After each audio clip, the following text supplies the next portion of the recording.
माँ लक्ष्मी कहती है, घर की 5 चीजें दूसरों को देने से आती है भयंकर गरीबी। जय माँ लक्ष्मी। दोस्तों, आज मैं आपको एक प्राचीन कथा सुनाने जा रही हूँ। इस कथा के माध्यम से आपको पता चलेगा कि एक स्त्री को अपने घर की कौन सी चीजें दूसरों को नहीं देनी चाहिए। जो भी स्त्री यह चीजें दूसरों को दे देती है, माँ लक्ष्मी उसके घर को छोड़कर चली जाती है। इसलिए दोस्तों, आप इस कथा को पूरा जरूर सुने, क्योंकि आधा अधूरा ज्ञान घातक होता है। जो भी इस कथा को पूरा सुनता है, माँ लक्ष्मी उसकी झोली खुशियों से भर देती है। दोस्तों, पूर्व काल की बात है। मध्य देश में एक अत्यंत शोभायमान नगरी थी। उस नगरी में एक राधिका नाम की स्त्री अपने पति और सास ससुर के साथ निवास करती थी। राधिका एक पतिव्रता नारी थी, जो सत्य धर्म का पालन करने में तत्पर थी। राधिका का स्वभाव अत्यंत दयालु था। वह सदैव दूसरों की सहायता करती थी। राधिका का पति शुभम एक दुकानदार था, जिसकी अनाज की एक दुकान थी। वह बाजार में लोगों की जरूरतों की चीजें बेचा करता था। राधिका अपने पति से बहुत अधिक प्रेम करती थी और उसे ही परमेश्वर मानकर उसकी सेवा करती थी।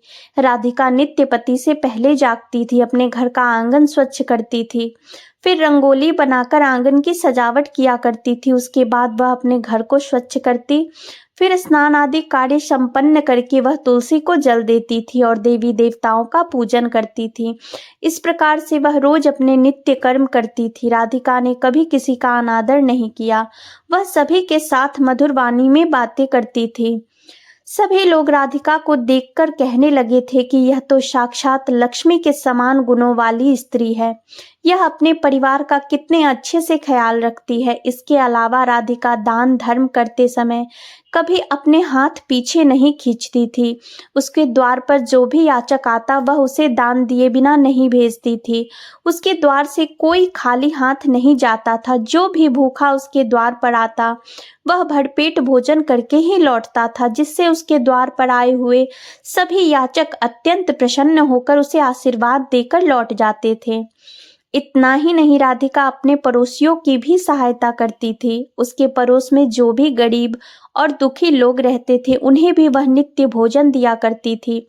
पड़ोसियों को जो चीजें लगती, राधिका बिना विचार किए ही दे दिया करती थी, जिस कारण से राधिका के पड़ोसी भी उसका सम्मान करते थे, उसे बहुत अधिक सम्मान देते थे। वे कहते थे, यह राधिका तो साक्षात देवी है।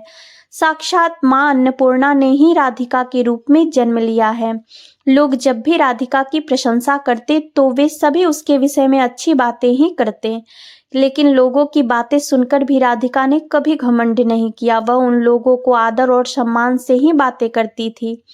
फिर एक दिन की बात है, राधिका की एक पड़ोसन उसके घर पर आती है। राधिका उसका स्वागत करती है और बड़े प्रेम से उसे कहती है, हे बहन, हमारे घर में तुम्हारा स्वागत है। आज किस कारण से तुम्हारा मेरे घर पर आगमन हुआ है? यदि कोई वस्तु चाहिए तो मुझसे मांग लो, मैं तुम्हारी अवश्य मदद करूंगी।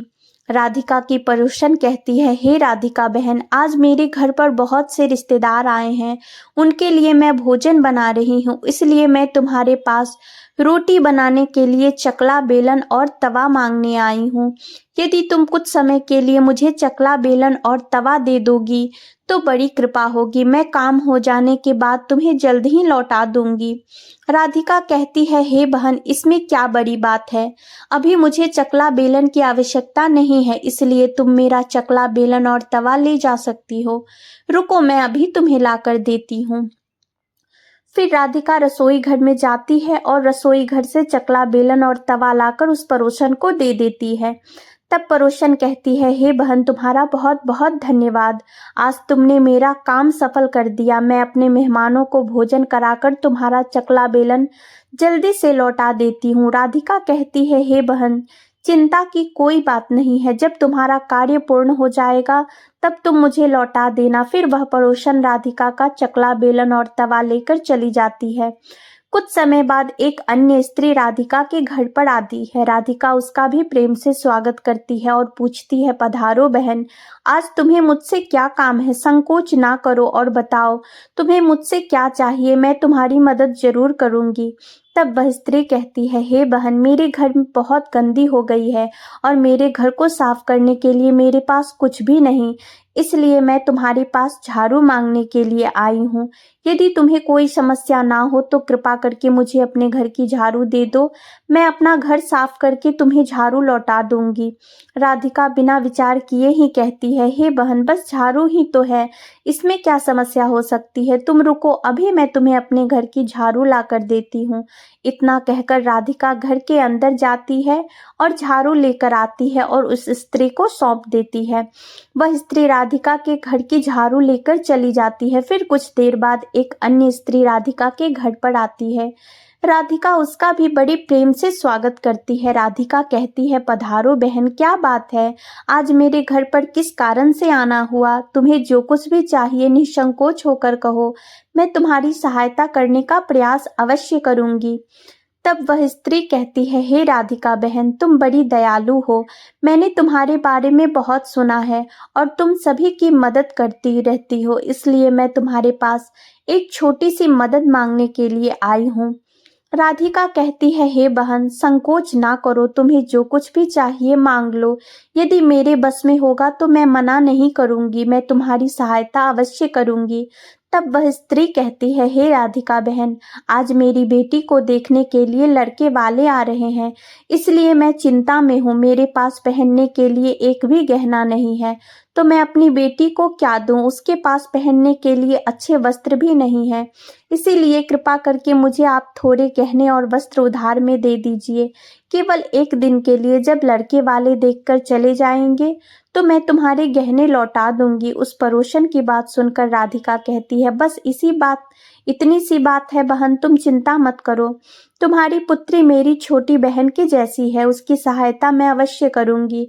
मैं अभी मेरे गहने और साड़ी देती हूँ, जिससे पहनकर तुम्हारी पुत्री राजकुमारी लगेगी। फिर राधिका अंदर जाती है और गहने और साड़ी लेकर आती है और उस पड़ोसन को दे देती है। वह पड़ोसन प्रसन्न होकर राधिका के गहने और साड़ी लेकर चली जाती है। फिर शाम हो जाती है और अन्य एक पड़ोसन राधिका के घर पर आती है। राधिका उसका भी बड़े प्रेम से स्वागत करती है और कहती है, पधारो बहन, आज किस कारण से मेरे घर पर आना हुआ? बताओ, मैं तुम्हारी किस प्रकार से सहायता कर सकती हूँ? तुम्हें जो कुछ भी चाहिए निसंकोच होकर कहो, मैं तुम्हारी मदद जरूर करूंगी। तब वह पड़ोसन कहती है, हे राधिका बहन, तुम बड़ी दयालु हो और तुम सभी की मदद करती हो, इसलिए मैं तुम्हारे पास आई हूँ। मेरा बच्चा भूखा है और उसे पिलाने के लिए मेरे पास दूध नहीं है, इसलिए मैं तुम्हारे पास दूध मांगने के लिए आई हूँ। अगर थोड़ा सा दूध मिल जाता तो बड़ी कृपा होती। राधिका कहती है, अरे बहन, इसमें कौन सी बड़ी बात है, लो अभी मैं तुम्हें दूध दे देती हूँ। राधिका रसोई घर में जाती है और थोड़ा सा दूध लेकर के उस पड़ोसन को दे देती है और वह पड़ोसन प्रसन्नता से उस दूध को लेकर चली जाती है। इस प्रकार से राधिका अपने सभी पड़ोसियों की मदद कर देती है और प्रसन्न होकर घर का काम करने में लग जाती है। फिर रात होते ही उसका पति घर पर लौट आता है। राधिका अपने पति को प्रणाम करती है और उसकी खूब सेवा करती है। रात को दोनों पति पत्नी आनंद से सो जाते हैं। फिर दूसरे दिन वे जागते हैं तो उन्हें एक बहुत ही बुरी खबर कानों पर पड़ती है।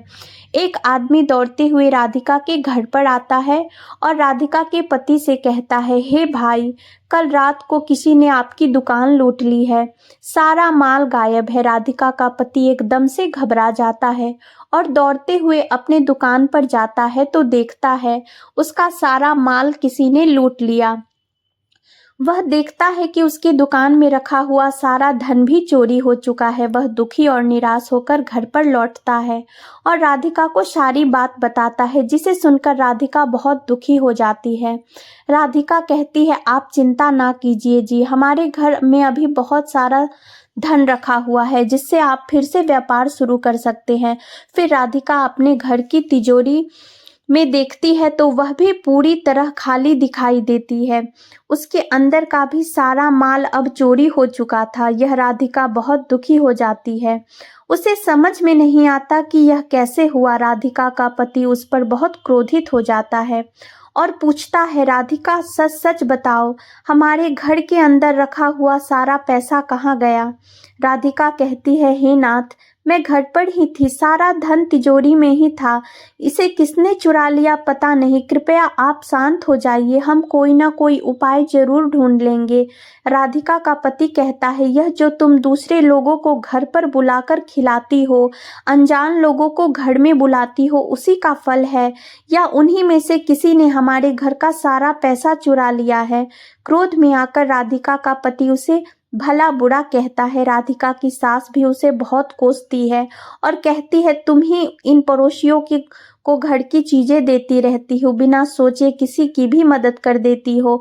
उन्हीं में से किसी ने सारा पैसा चुरा लिया है। घर के सभी लोग राधिका को भला बुरा कहने लगते हैं।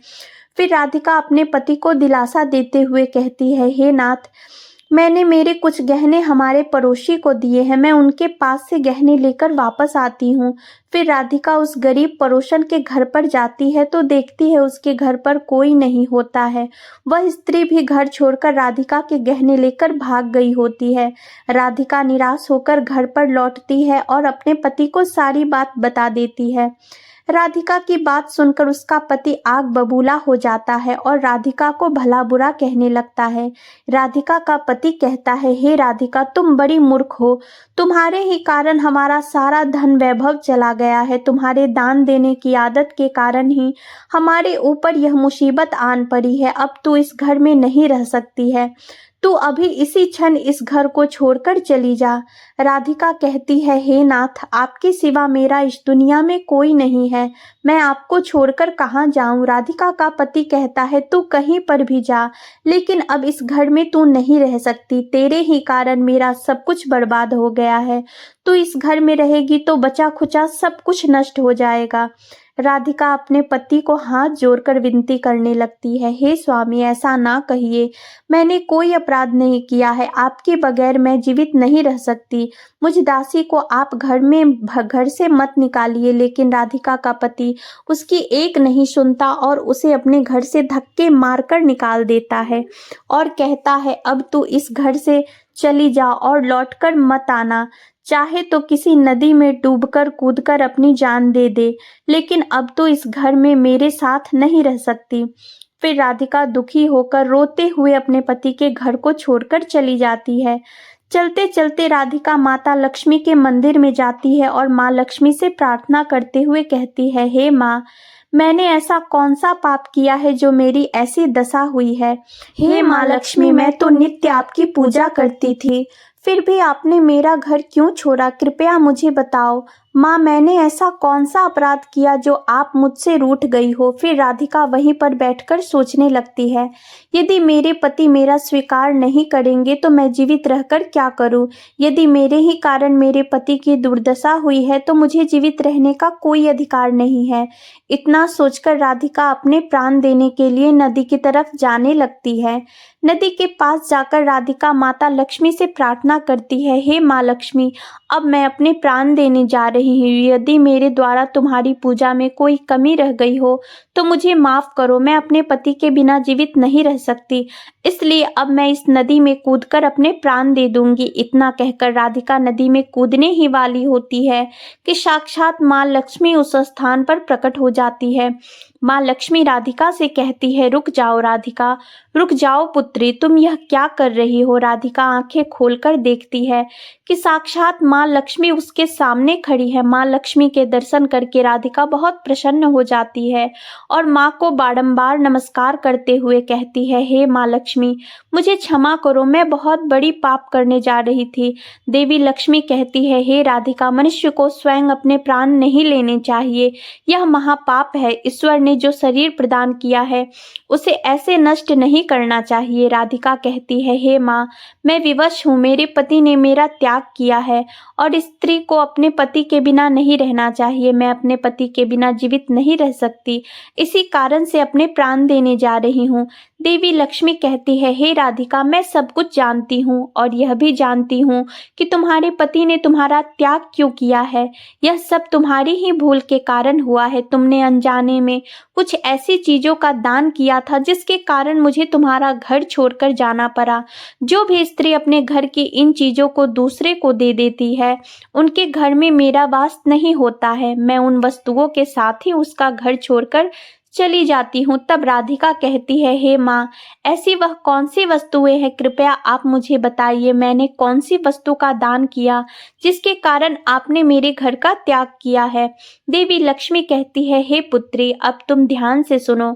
मैं तुम्हें उन चीजों के बारे में बताती हूँ जो किसी भी स्त्री को दूसरों को नहीं देनी चाहिए। इन चीजों का दान करने पर मैं उस घर को छोड़कर चली जाती हूँ। हे राधिका, सबसे पहली वस्तु है चकला, बेलन और तवा। किसी भी स्त्री को अपने घर का चकला, बेलन और तवा कभी दूसरों को नहीं देनी चाहिए। रसोई घर में इन वस्तुओं का महत्व सबसे अधिक होता है। इन वस्तुओं की पवित्रता सदैव ही बनी रहनी चाहिए। इन्हीं वस्तुओं से भगवान विष्णु को प्रसाद बनाया जाता है और तवे पर बनी पहली रोटी भी गाय को खिलाई जाती है। इसलिए इन वस्तुओं को हमेशा स्वच्छ और शुद्ध रखना चाहिए। दूसरों को देने पर यह अपवित्र हो सकती है और फिर इसका उपयोग करना अशुभ फल प्रदान करता है। इसलिए राधिका, तुमने अपने रसोई घर के चकला, बेलन और तवा अपनी पड़ोसन को देकर पहली सबसे बड़ी भूल की है। आगे माँ लक्ष्मी कहती है, हे राधिका, अब तुम दूसरी वस्तु के विषय में सुनो। तुमने अपनी पड़ोसन को अपने घर में रखी हुई झाड़ू ही दे दी, जिस वस्तु में मेरा सदा वास होता है, जो वस्तु मुझे सबसे अधिक प्रिय है। तुमने उसे ही दूसरे को दे दिया, तो फिर मैं तुम्हारे घर में कैसे ठहरती? हे राधिका, जो स्त्री अपने घर की झाड़ू दूसरों को दे देती है, मैं उसके घर को त्याग देती हूँ। झाड़ू से घर की स्वच्छता की जाती है और जहाँ पर स्वच्छता होती है उसी स्थान पर मेरा वास होता है। ध्यान में रखना राधिका, घर में झाड़ू को हमेशा छिपाकर रखना चाहिए। झाड़ू पर बाहरी व्यक्ति की दृष्टि भी नहीं पड़नी चाहिए। झाड़ू एक अत्यंत पवित्र वस्तु है, इसे पैर नहीं लगाना चाहिए और इससे कभी विष्ठा आदि गंदगी साफ नहीं करनी चाहिए। माँ लक्ष्मी कहती है, हे राधिका, अब तुम तीसरी वस्तु के विषय में सुनो जो एक स्त्री को कभी दूसरों को नहीं देनी चाहिए। वह वस्तु है आभूषण। एक स्त्री को अपने आभूषण कभी अन्य महिला को नहीं देने चाहिए। मैं सदैव ही आभूषण में वास करती हूँ। स्त्री के 16 श्रृंगार में गहनों का बहुत अधिक महत्व होता है। एक विवाहित स्त्री को अपने आभूषण कभी अन्य स्त्री को पहनने के लिए नहीं देने चाहिए। जो स्त्री अपने आभूषण अन्य स्त्रियों को देती है उसके जीवन में दुर्भाग्य आता है। हे राधिका, अब मैं तुम्हें चौथी वस्तु के विषय में बताती हूँ। किसी भी मनुष्य को शाम हो जाने के बाद कभी सफेद रंग की वस्तुओं का दान नहीं करना चाहिए, किंतु तुमने शाम के समय दूध का दान किया था। शाम को दूध का दान करने से जीवन में दुर्भाग्य आता है। शाम को सफेद रंग की चीजें दान करने से मनुष्य के जीवन में अशुभ काल आता है। माँ लक्ष्मी कहती है, हे राधिका, अब मैंने तुम्हें उन सभी वस्तुओं के बारे में बता दिया है जिनका कभी दान नहीं करना चाहिए।